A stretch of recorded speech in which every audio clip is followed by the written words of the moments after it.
আমার শহর, আমার দেশ, আমি রাজত্ব চালাই। আমার দেশের মধ্যে একটা গাছ, এই গাছের পাতা তুমি ছিঁড়ে আমাকে এত সুন্দর একটা বুদ্ধি শিখাইয়া দিলা, আমি তোমাকে নবী বলে মানব না, তোমার আল্লাহকে আমি আল্লাহর প্রতি ঈমানও আনবো না। এবার তো মুসা নবী রাগ হয়ে গেল। এ বললো কি আর করলো কি আর হইল কি? আল্লাহকে রাজি খুশি করে, নবীকে রাজি খুশি করে যদি কোনো মানুষ ইবাদত বন্দিগি করে, আল্লাহ রাব্বুল আলামিন বলেন ওই ব্যক্তি মরতে দেরি হবে, আমি আল্লাহ তাকে বিনা হিসাবে জান্নাত দিতে দেরি করব না। আল্লাহর একজন বান্দা ছিল, তিনি ছিলেন কাফের, মুশরিক, তার ভিতরে বিন্দু পরিমাণ কোনো ঈমান ছিল না। ওই ব্যক্তি সামনে একটা মূর্তি নিয়ে প্রতিদিন রাত দিন সনাম সনাম সনাম বলে তার মূর্তিকে সে উপাসনা করতেছে। হঠাৎ করে আল্লাহর বান্দার জবান দিয়া সনাম সনাম বলে ডাকে।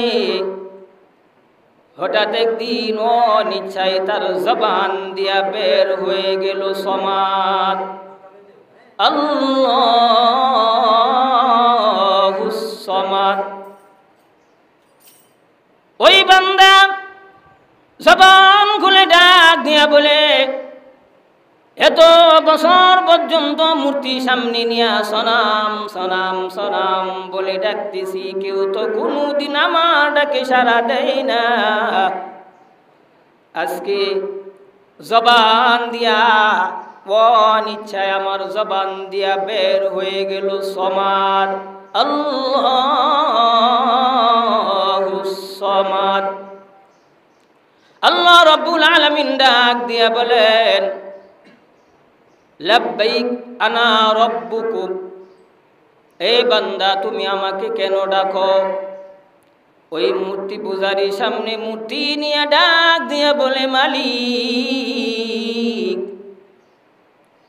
কত বছর মূর্তি আমি সামনে নিয়ে সনাম সনাম বলতেছি, ওই মূর্তি তো কোনোদিন আমার ডাকে সাড়া দেয় না।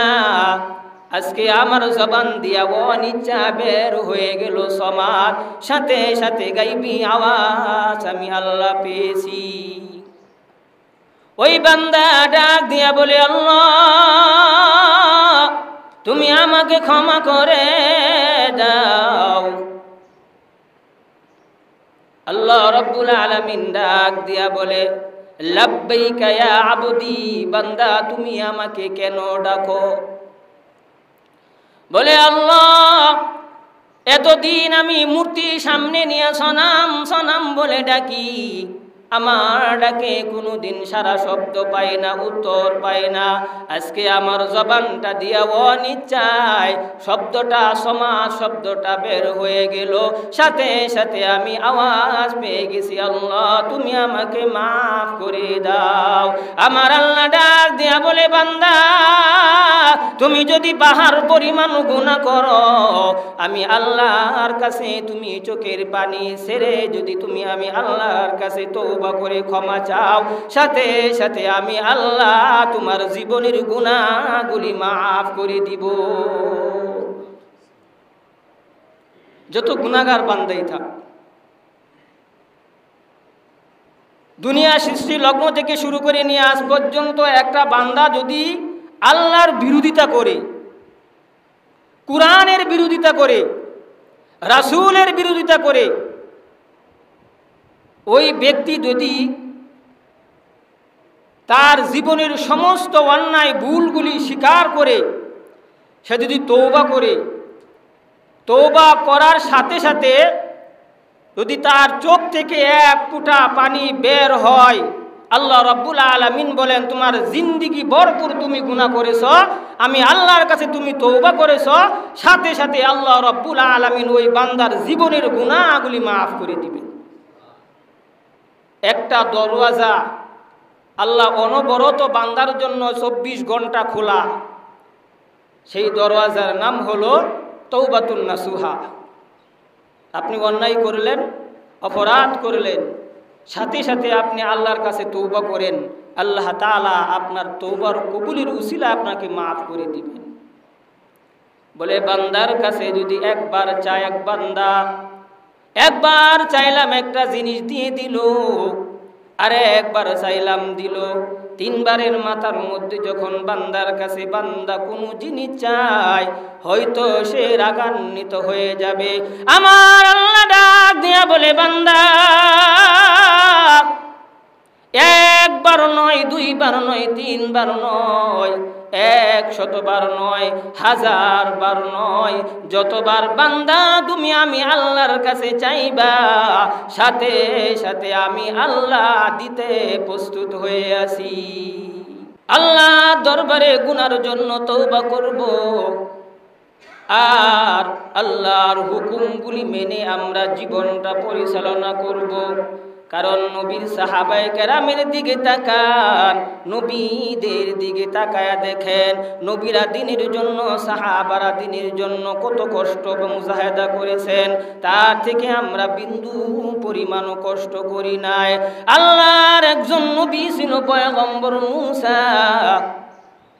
আল্লাহ কয় মুসারে, এ মুসা তুমি কারুনের কাছে যাও দাওয়াত নিয়া। মুসা আলাইহিস সালাতু ওয়াস সালাম কারুনের কাছে গেলেন দাওয়াত নিয়া। মুসা পয়গম্বর বলে, এ কারুন, আল্লাহ তাআলা তোমার সম্মান আরো বাড়ায়া দিবেন, তোমার রাজত্বর মালিক আরো বাড়ায়া দিবেন, তুমি আমি আল্লাহর প্রতি তুমি একটু ঈমান আনো। কারুন কয় আল্লাহ আবার কে? মুসা কয়, যে আল্লাহ তোমাকে বানাইছে, যে আল্লাহ আসমান খুঁটি ছাড়া বানাইছে, তামাম পৃথিবী যে আল্লাহ বানাইছে, মহাশক্তি অদৃশ্য এক আল্লাহ, তুমি আল্লাহর প্রতি ঈমান আনো, আল্লাহ তাআলা তোমার রাজত্ব বাড়ায়া দিবেন, তোমার সম্মান বাড়ায়া দিবেন। কারণ কয়, আনা রব্বুকুমুল আলা, আমি হলাম খুদার বড় খুদা। নাউজুবিল্লাহ করো, আমি হলাম বড় খুদার বড় খুদা। আল্লাহ আবার কে? আমি হলাম খুদা। কারণ তোমার আল্লাহকে কেউ দেখে না, তোমার আল্লাহকে দেখা যায় না, এই আল্লাহর ইবাদত আমরা কেমন করে করি? আর আমি কারুন, এত বড় একজন খুদা, তামাম পৃথিবীর সমস্ত মানুষ আমি কারুনকে দেখতেছি। মুসা আল্লাহরে কয়, আল্লাহ আমি তো কারুনের কাছে দাওয়াত নিয়ে গেলাম, কারুন তো দাওয়াত গ্রহণ করে নাই। আল্লাহ তাআলা মুসা নবীকে ডাক দেয়া বলে, মুসা তুমি আবার যাও। আবার যখন ঈমানের দাওয়াত নিয়ে গেল মুসা পয়গম্বর, এবার কারণ মুসা নবীকে তাড়ায়া দিল, আল্লাহর কাছে নালিশ জানায়া দিল, মুসা পয়গম্বর, ও যার মালিক, আমি আবার কারুনের কাছে দাওয়াত নিয়ে গেলাম, দাওয়াত গ্রহণ করে নাই, আমাকে তাড়ায়া দিল। আল্লাহ বলে, মুসা আবার তুমি কারুনের কাছে যাও। মুসা পয়গম্বর আবার কারুনের কাছে যায়, যাওয়ার পরে ঈমানের দাওয়াত দিতেছে। এবার কারুন ডাক দেয়া বলে, এ মুসা, আমি তোমাকে মানব নবী বলে, তোমার আল্লাহর প্রতি আমি ঈমান আনবো, তবে আমার একটা জিনিসের লোভ আছে, ওই জিনিসটা যদি তুমি আমাকে দিতে পারো, আমি তোমাকে নবী বলে মানব এবং তোমার আল্লাহকে আমি আল্লাহ বলে মানব। মুসা কারণ দেখো কি জিনিস? বলে, আমার একটু সোনা দরকার, স্বর্ণ দরকার, আমার স্বর্ণের বড় লোভ। ঠিক আছে, যদি আমাকে স্বর্ণ দিতে পারো তাহলে আমি তোমাকে নবী বলে মানব এবং তোমার আল্লাহকে আমি আল্লাহ বলে আমি মানব, যদি আমাকে স্বর্ণ দিতে পারো। এই পাহাড়ের উপর খেজুর গাছের নিচে ডাক দিয়া বলে, ওহে আমার আল্লাহ, মুসার কাছে ঈমানের দাওয়াত নিয়ে গেলাম, এই প্রস্তাব। আল্লাহ বলে, আমার প্রতি ঈমান আনবে? বলে, হ্যাঁ আল্লাহ আপনার প্রতি ঈমান আনবে, আমাকে নবী বলে মানবে যদি আপনি তাকে একটু স্বর্ণের ব্যবস্থা করে দেন। আল্লাহ রব্বুল আলামিন মুসা নবীকে ডাক দেয়া বলে, মুসা, যেই পাহাড়ের উপরে দাঁড়াইয়া খেজুর গাছের নিচে আমি মাওলার সাথে তোমার কথা হয়, ওই খেজুর পাহাড়ের অপর সাইডে তুমি তাকায়া দেখো একটা গাছ, বিশাল বড় একটা গাছ। এই গাছের মধ্যে কোনো মানুষ উঠতে পারে না, এই গাছের পাতা কোনো পশু পাখি খাইতে পারে না। ওই গাছের কিনারা তুমি যাও, যাওয়ার পরে ওই গাছের মধ্যে দেখবা বড় বড় পাতা আমি আল্লাহ বানায়া রাখছি। মুসা কয় আল্লাহ গাছের কাছে গেলে আমার কি হবে? বলে আল্লাহ বলে ওই গাছে থেকে তুমি একটু পাতা পেরে পাতাটা হাতের মধ্যে চিবায়া ওই রসগুলি তুমি পাথরের মধ্যে দাও। ওই পাথরের মধ্যে রসগুলি দেওয়ার সাথে সাথে 24 ক্যারেটের স্বর্ণ আমি আল্লাহ পাথর বানায়া দিব। মুসা পয়গম্বর আল্লাহ এই কথা বলার সাথে সাথে ওই পাহাড় টপকায়া অপরদিকে মুসা নবী চলে গেলেন। যাওয়ার পরে দেখে গাছটা অনেক উঁচু, মুসা নবী গাছের পাতা লাগ পায় না। মুসা নবী আবার ডাক দিয়া বলে এত লম্বা গাছ, আমি বাড়িতে আবার যাই। বাড়িতে যাওয়ার পরে লম্বা একটা লাঠি নিয়া ওই লাঠি দিয়া বাড়ি দিয়া আমি গাছের পাতা পেরে হাতের মধ্যে চিবায়া পাথরের মধ্যে ফেলে আমি রস দিয়া আগে আমি পরীক্ষা করে নিব 24 ক্যারেটের স্বর্ণ ওই পাথর হয় কিনা। মুসা যখন পাহাড়ের কিনারায় গিয়া গাছের কাছে গেল, যাওয়ার পরে দেখে গাছ অনেক লম্বা, লাগ পায় না। মুসা নবী লাঠির জন্য বাড়িতে যাইতেছে। আল্লাহ কয়ে মুসা তুমি কই যাও? বলে আল্লাহ এত লম্বা গাছ আমি তো হাত দিয়া লাগ পাই না, বাড়িতে যাই একটা লাঠি দিয়া বাড়ি দিয়া পাতা পেরে আমি আগে টেস্ট করে দেখব স্বর্ণ হয় কি না। আর যদি না হয়, যদি আমি কারুনের কাছে যাই একটা মায়ের মাটির মধ্যে পড়ব না, সমস্ত মায়েরগুলি আমি মুসা নবীর গায়ের মধ্যে লাগবে। পরীক্ষা করতেছে। বাড়িতে যখন মুসা নবী লাঠির জন্য যাইতেছে, আল্লাহ কয় মুসা তুমি কই যাও? বলে আল্লাহ বাড়িতে যায় লাঠির জন্য। বলে তোমার হাতের মধ্যে এটা কি? বলে হাতের মধ্যে লাঠি। ওমা তিলকা বিয়ামিনিকা ইয়া মুসা, হে মুসা তোমার হাতের মধ্যে এটা কি? বলে আল্লাহ এটা হাতের মধ্যে লাঠি। বলে আমার শ্বশুর যখন আমি বিবাহ করি, বিবাহ করার সময় আমার শ্বশুর আমাকে তুহবা স্বরূপ, হাদিয়া স্বরূপ অথবা যৌতুক স্বরূপ এই লাঠিটা আমাকে আমার শ্বশুর হাদিয়া দিছে। হাতের মধ্যে যে লাঠি আছে আল্লাহ আমার মনে নাই। মুসা নবীকে তার শ্বশুরে যেই লাঠিটা দিছে এই লাঠি লম্বা হলো 40 গজ। কত গজ? কত হাত? 80 হাত। 40 গজে 80 হাত। এই মুসা নবীর হাতের মধ্যে যে লাঠিটা তার শ্বশুরের যৌতুক হিসাবে তুহবা স্বরূপ, হাদিয়া স্বরূপ দিয়েছে, এই লাঠির লম্বা হলো 80 হাত। তাহলে মুসা নবী কত হাত লম্বা? এই লাঠি যখন মুসা নবী জমিনের মধ্যে দৌড়ত তখন মুসা নবীর এই কাঁধ সমান। হাদিস শরীফের ভিতরে আসছে এই লাঠি যখন মুসা নবী জমিনের মধ্যে দৌড়ত আগাডা, তখন লাঠিটা তার কাঁধের সমান লাঠি লম্বা হইতো। তাহলে কাঁধ থেকে মাথা লম্বা না, আরও লম্বা ছিল মুসা নবী। 80 হাত লম্বা লাঠি তার কাঁধ সমান ছিল মুসা নবীর। আল্লাহ ডাক দেয়া বলে হে মুসা ওমা তিলকা বিয়ামিনিকা ইয়া মুসা, হে মুসা তোমার হাতের মধ্যে এটা কি? বলে আমার হাতের মধ্যে এটা লাঠি। বলে লাঠি দিয়া তুমি বাড়ি দাও। বাড়ি দেওয়ার সাথে সাথে গাছ থেকে পাতা জমিনের মধ্যে পড়বে। ওই পাতাগুলি তুমি হাতের মধ্যে চিবায়া রসগুলি তুমি এক একটা পাথরের মধ্যে ফুটা ফুটা করে তুমি ছাড়বা। ছাড়ার সঙ্গে সঙ্গে ওই পাথরগুলি আমি আল্লাহ স্বর্ণ দিয়া পরিণত বানায়া দিব। মুসা নবী হোমিও ডাক্তার রস হাতের মধ্যে চিবায়া একটা ফুটা একটা পাথরের মধ্যে ছেড়ে দিল। সারার সাথে সাথে মুসা নবী তাকায়া দেখে পাথরের রং আল্লাহ পরিবর্তন করে দিয়েছে। মুসা নবী বিশ্বাস করে না, পাথরের মধ্যে রসের ফুটা ফালাইলাম, পাথর স্বর্ণ হয়ে গেল 24 ক্যারেটের স্বর্ণ। মুসা নবী আবার কয় যে রস ফালাইলাম উপরে, মানে ভিতরে পাথরের কালার পরিবর্তন হয়েছে কিনা, স্বর্ণ হয়েছে কিনা, এই পাথরটা আবার আছাড় দিয়া ভাঙছে। ভাঙ্গে আবার দেহে ভিতরে কি স্বর্ণ হয়েছে কিনা, দেহে ভিতরেও কালার পরিবর্তন স্বর্ণ। এবার মুসা নবী হোমিও ডাক্তার বাড়িতে আসলো, বিবিকে ডাক দেয়া বলে বিবি কয়েকটা বোতল দাও অথবা একটা পাত্র দাও, বলে স্বামী আপনি কি করবেন? বলে হোমিও চিকিৎসা করব। আমি ডাক্তার, চিকিৎসা করার জন্য কারুনের কাছে যাব। বিবি এনে মুসা নবীর কাছে যখন পাত্র দিয়া দিল, মুসা নবীর চিবে চিবে ওই পাতিলার মধ্যে নিয়ে কারুনের বাড়িতে রওনা।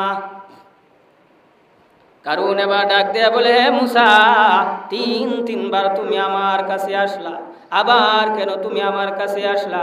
কারুন ডাক দে, মুসা ডাক দেয়া বলে, হে কারুন, তুমি যদি আমার আল্লাহর প্রতি ঈমান আনো, আমি মুসাকে যদি তুমি নবী বলে স্বীকার করো, তাহলে তোমার কতটা স্বর্ণের দরকার, আমি মুসা তোমাকে ততটা স্বর্ণ আমি বানায়া দিব। বিশ্বাস করার কথা। কারণ আশ্চর্য হয়ে গেল, বিশ্বাসই করে না। এবার মুসা ডাক দিয়া বলে, হে কারুন, তোমার যে দল বল আছে সব কটারে পাহাড়ের কিনারায় পাঠাও, পাথর নিয়ে আসতে। পাথর নিয়ে আসতেছে, আর মুসা নবী ওই পাতিলা থেকে এক এক ফুটা এক একটা পাথরের মধ্যে ছাড়তেছে। এক একটা পাথরের মধ্যে ছাড়ার সাথে সাথে ওই পাথরগুলি আল্লাহ তাআলা রং পরিবর্তন করে স্বর্ণ দ্বারা রূপান্তরিত করে দিয়েছেন। সুবহানাল্লাহ। এবার কারুন দেখে আশ্চর্য হয়ে গেল, বিশ্বাসই করেন না কারুন। বলে, আমি বিশ্বাস করি নাই যে তোমার জাদু, কারণ লাঠি দিয়া তুমি অনেক জাদু করো, কারণ তুমি আমার চোখের সামনে, আমার দল বলের সামনে তুমি আমাকে জাদু করছো, আমি বিশ্বাস করি নাই। এবার মুসা আলাইহিস সালাতু ওয়াস সালাম বলে, হে কারুন, তুমি যদি বিশ্বাস না করো, একটা পাথর তুমি ভেঙে দেখো স্বর্ণ হয়েছে কি না। যখন কারুন একটা পাথর আরেকটা পাথরের মধ্যে যখন আসার দিল, আসার দেওয়ার সাথে সাথে দেখে উপরে যেই কালার ভিতরেই সেই কালার, এক একটা পাথরগুলি আল্লাহ তাআলা 24 ক্যারেটের স্বর্ণ বানায়া দিয়েছে। মুসা আশ্চর্য, কারুন আশ্চর্য হয়ে গেল। এবার কারুন তার দল বলকে ডাক দিয়া বলে, হে আমার কর্মচারীরা, এই স্বর্ণগুলি তুমি নিয়ে আমার গোডাউনের ভিতরে ভরো। কারণ কারুনের এত সম্পদ ছিল, এত গোডাউন ছিল যে 70টা উট, এক একটা উটের কত মণ টন ওজন বহন করতে পারে? 2 মণ 2.5 মণ। এই কারুনের গোডাউনের চাবি বহন করার জন্য 70টা উট লাগতো। সুবহানাল্লাহ। 70টা উট লাগতো কারুনের চাবি বহন করার জন্য। আল্লাহ কারুনকে এত সম্পদ দিয়েছে, তার দল বল দিয়া ওই মুসা নবী এক একটা ফোঁটা পাথরের মধ্যে ছাড়তেছে আর স্বর্ণ হইতেছে, আর দল বল নিয়া এই গোডাউনের ভিতরে ভরতেছে। যখন মুসা নবীর তার রস ঔষধ শেষ হয়ে গেল, এবার কারুন ডাক দিয়া বলে, হে মুসা, আমি তোমার আল্লাহর প্রতি ঈমান আনবো বলছি, আমি তোমাকে নবী বলে মানবো বলছি, কিন্তু আমি একটা জিনিস জানতে চাই, তুমি এই পাতা পাইলা কই? কোথা থেকে তুমি এই পাতা পাইলা? আমি এটা জানতে চাই। যদি তুমি আমাকে এটা বলো, তাহলে আমি তোমাকে নবী বলে মানব, তোমার আল্লাহর প্রতি আমি ঈমান আনবো, যদি তুমি আমাকে এই কথা বলে দাও। কারণ নবীরা কোনোদিন মিথ্যা কথা বলে নাই। নবীদের জিন্দিগিতে কোনোদিন নবীরা মিথ্যা কথা বলে নাই, মিথ্যা কথা বলতেও পারবে না। আপনি এক ব্যবসায়ী আরেক ব্যবসায়ীর কাছ থেকে জানার জন্য, তথ্য নেওয়ার জন্য আপনি যদি বলেন, সঠিক তথ্য আপনাকে দিবে না। কিন্তু মুসা নবী, সে নবুয়ত প্রাপ্ত নবী, তার উপরে আল্লাহ তাআলা কিতাব নাজিল করছেন। কারুন যখন এই কথা মুসা নবীকে বলল, মুসা নবী কারুনকে বলে দিল যে, আমি যেই পাহাড়ের উপরে দাঁড়াইয়া খেজুর গাছের নিচে আল্লাহর সাথে আমি কথা বলি, এই পাহাড়ের অপর দিকে একটা গাছ, বিশাল লম্বা একটা গাছ, এই গাছের পাতা রস করে যদি পাথরের মধ্যে ফালানো হয়, সঙ্গে সঙ্গে রসের কারণে পাথর পরিবর্তন হয়ে আল্লাহ রং সোনা বানায়া দিবেন। এই কথা মুসা নবী বলে দিল। ঠিক আছে। মুসা নবী এবার কারুনকে যখন বলে দিল, এবার কারুন মুসা নবীকে ডাক দেয়া বলে, আমার শহর, আমার দেশ, আমি রাজত্ব চালাই, আমার দেশের মধ্যে একটা গাছ, এই গাছের পাতা তুমি ছিঁড়ে আমাকে এত সুন্দর একটা বুদ্ধি শিখাইয়া দিলা, আমি তোমাকে নবী বলে মানব না, তোমার আল্লাহকে আমি আল্লাহর প্রতি ঈমানও আনব না। এবার তো মুসা নবী রাগ হয়ে গেল, এ বললো কি আর করলো কি আর হইল কি? কত বড় বেঈমান আর কত বড় জালেম, কত বড় কাফের! এই কারুন আর দলবল দিয়া ওই গাছের সমস্ত পাতাগুলি পেরে এনে রস করে পাহাড়ের সমস্ত পাথরগুলি এনে এই স্বর্ণ বানায়া তার গুডাউনগুলি সব ভরপুর করে দিয়েছে। তারপরেও সে আমার আল্লাহর প্রতি সে ঈমান আনে নাই। আল্লাহ রব্বুল আলামিন রাগান্বিত হইয়া এই কারুনের উপর লানত দিয়া তার জমি জামা সম্পত্তি গুডাউন যা কিছু আছে সব কিছু আল্লাহ তাআলা মাটির নিচে দাবায়া দিছেন। এমনকি কিয়ামত পর্যন্ত এই কারুনের ধন সম্পদ জমি জামা সব কিছু কিয়ামত পর্যন্ত মাটির নিচে খালি ডুবতেছে ডুবতেছে, কিয়ামত পর্যন্ত ডুববে। আল্লাহ তাআলা আমাদের সকলকে সঠিকভাবে ঈমান শক্ত করে, ঈমান মজবুত করে আল্লাহর হুকুম রাসূলের তরিকা অনুপাতে আমাদের সকলের জীবনকে পরিচালনা করার জন্য তৌফিক দান করুক। সকলে বলে আমিন।